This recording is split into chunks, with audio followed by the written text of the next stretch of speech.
The longer the day went, the more desperate my father was becoming, the more nervous he was becoming. His nerves were already shot anyway. And several times I overheard him say to my mother, I will not go back to Dachau. I cannot go back to Dachau. I won't do it. And once late in the afternoon, he went into the men's room, which is on the 5th floor of an office building where the American consul was located. And my mother said to me, go with your father. And being 12 years old, I didn't quite understand what she was telling me. And I said, I don't need to go. And she said, go with your father. And I went into the men's room, and her instincts were right. My father had gone over the window, and he'd opened the window. When he saw me walk in, he stepped away from the window. And I'm convinced if my mother had not sent me after him at that time, I would have lost him at that moment. That's how desperate things were. I'm sharing with you the memory of a 12-year-old child that stayed with me to this day. And I found it very difficult to talk about to this day. And as you could probably tell, I still find it difficult to talk about it. But we must talk about it. I won't keep you in suspense. The miracle happened. Things fell into place. The money was put in, and I'll tell you in a few minutes how the money was raised so quickly. We received the visa, and we left Germany, not within 48 hours, but within 24 hours.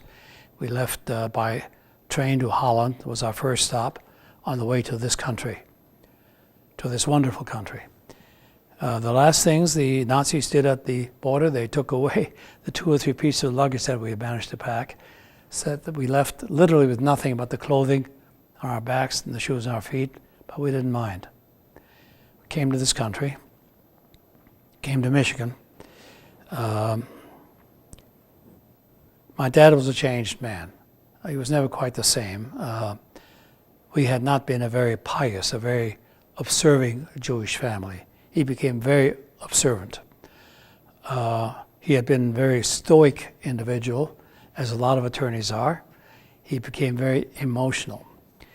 He took a job in a factory here in Detroit, went to night school, learned to speak English.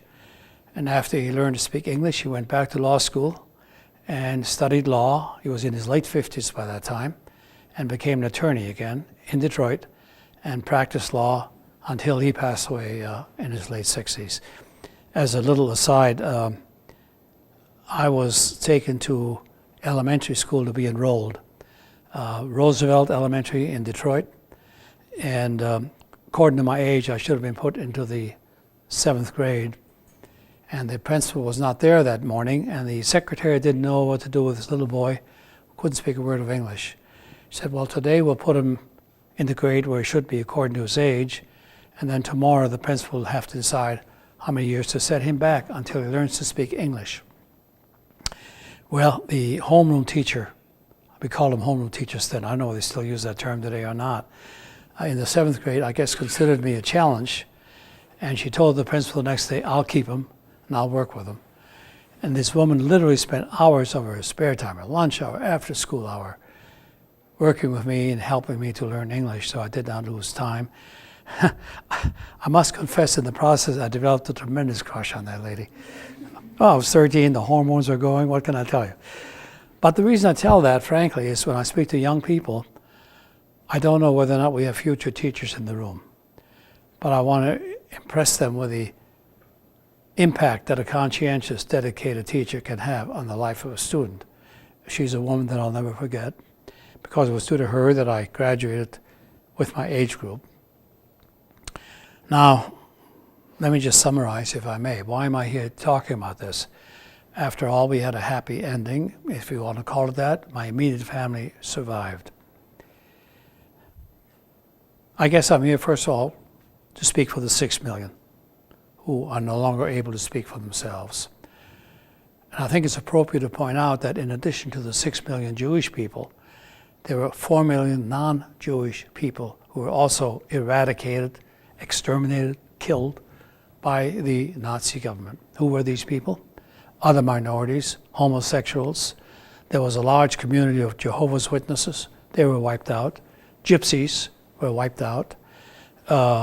If your political beliefs did not agree with the Nazi government and you were overheard, That what meant concentration camp. Children in Germany were told that it was the patriotic thing to report what they overheard in their homes. And many of them did innocently, thinking it was the right thing to do, not realizing the terrible consequences of that information that they passed on. I would venture to say, if you in this room had been unfortunate enough to live in Nazi Germany during those terrible years, some of you would not have survived, either because of the color of your skin, your religion, your political beliefs. Now, how did Hitler get away with this? How did the Nazis get away with it?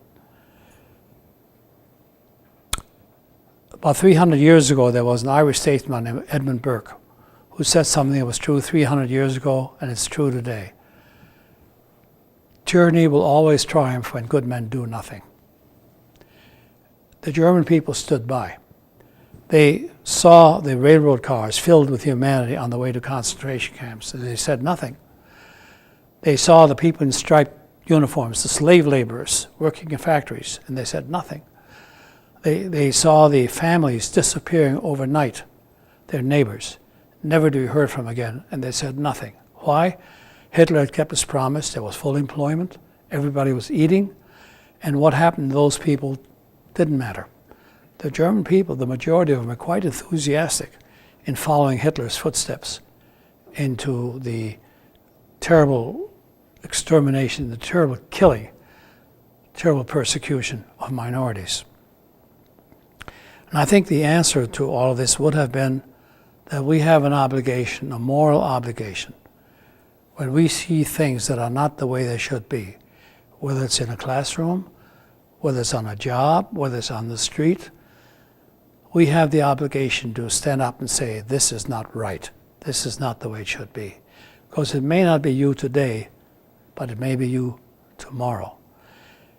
And my hope is always that when you leave here today, that you don't forget what you saw here today and don't forget what you heard here today, and that you think about what you as an individual can do to prevent the kind of thing happening again. And we know it's happened again. We know there have been other Holocausts in other parts of the world since then.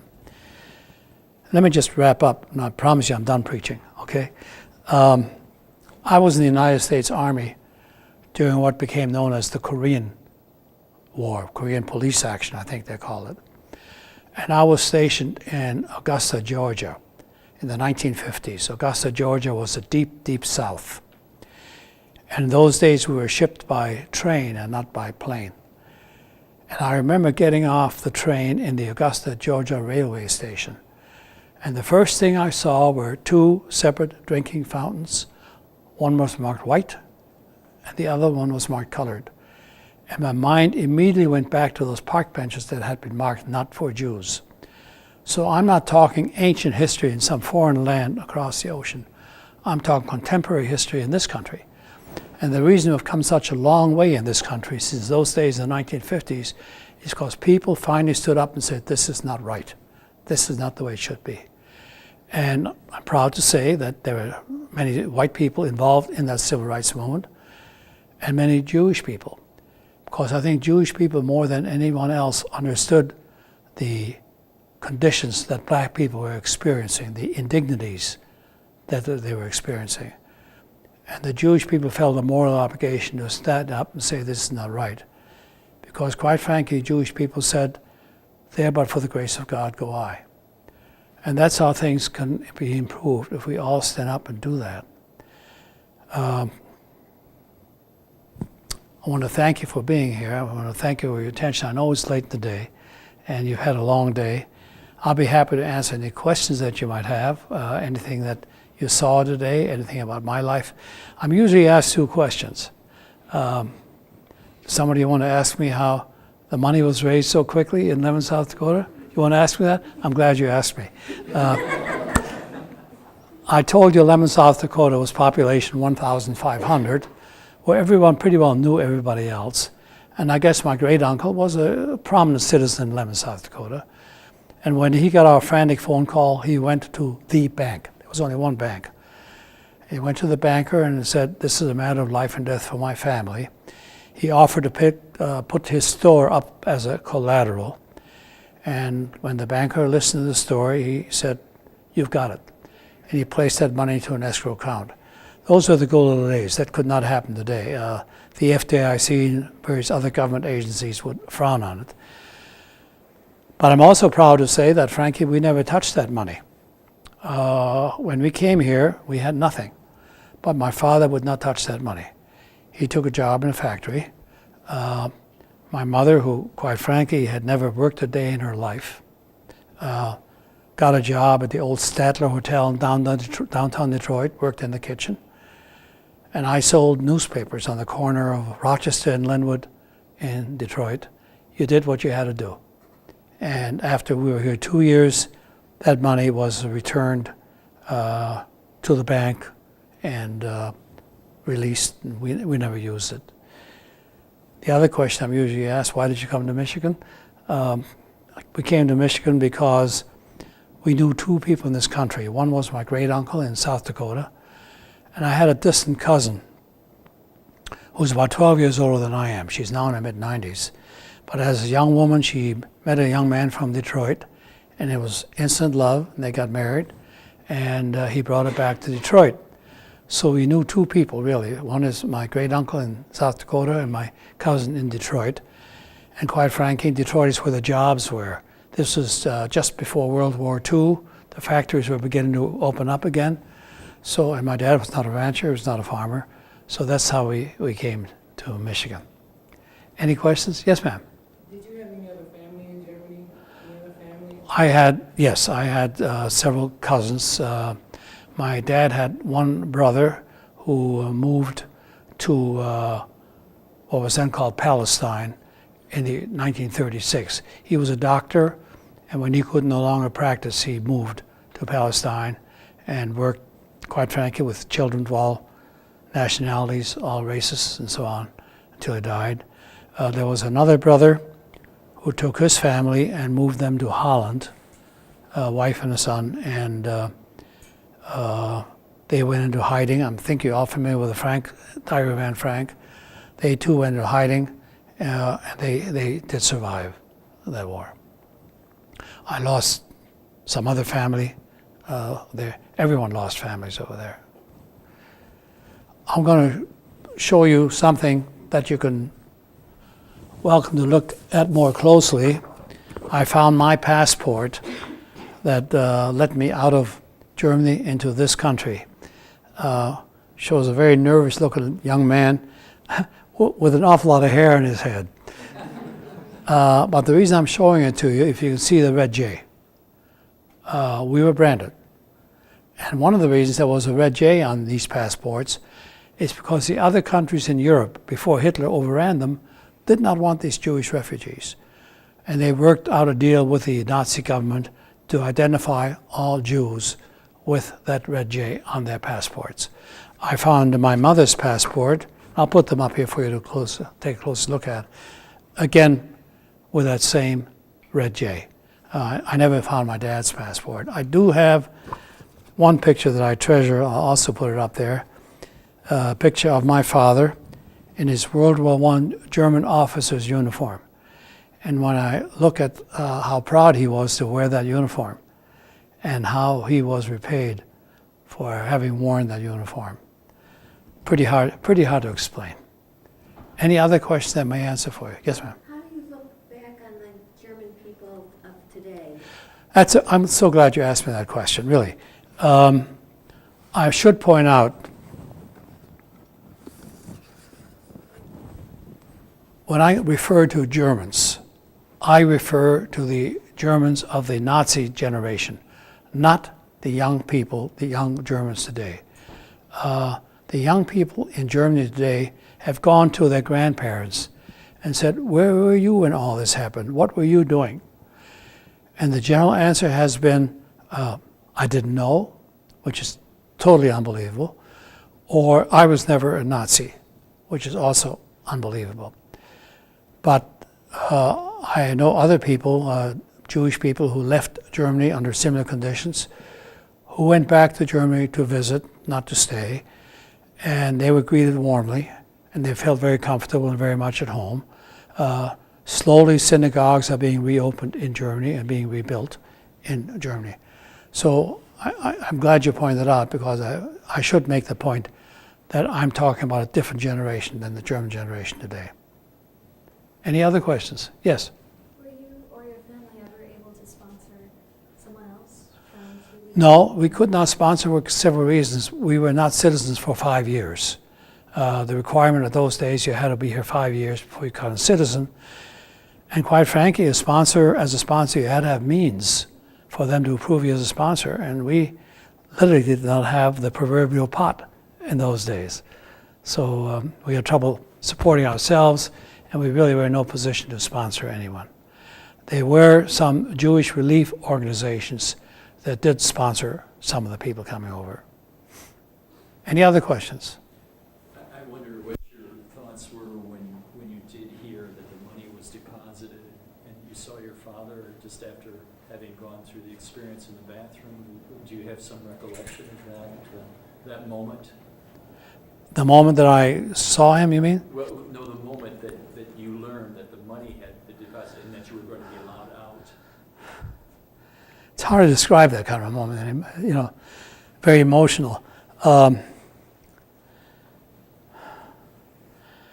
Let me say this, I am an unashamed patriot in this country. I have lived under a dictatorship, and I've lived in a democracy. And I want you to notice, this is important, my wording here. You live under a dictatorship, you live in a democracy. Those two words make a major difference.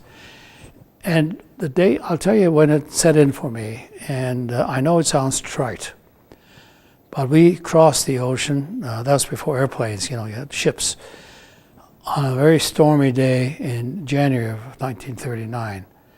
And it was a terrible voyage because the ships didn't have stabilizers, and it was pretty bad.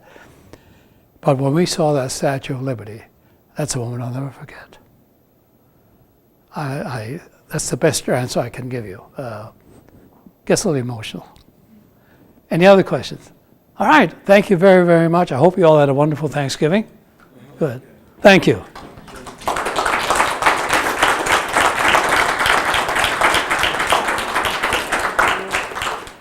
You're welcome to look at these documents up there.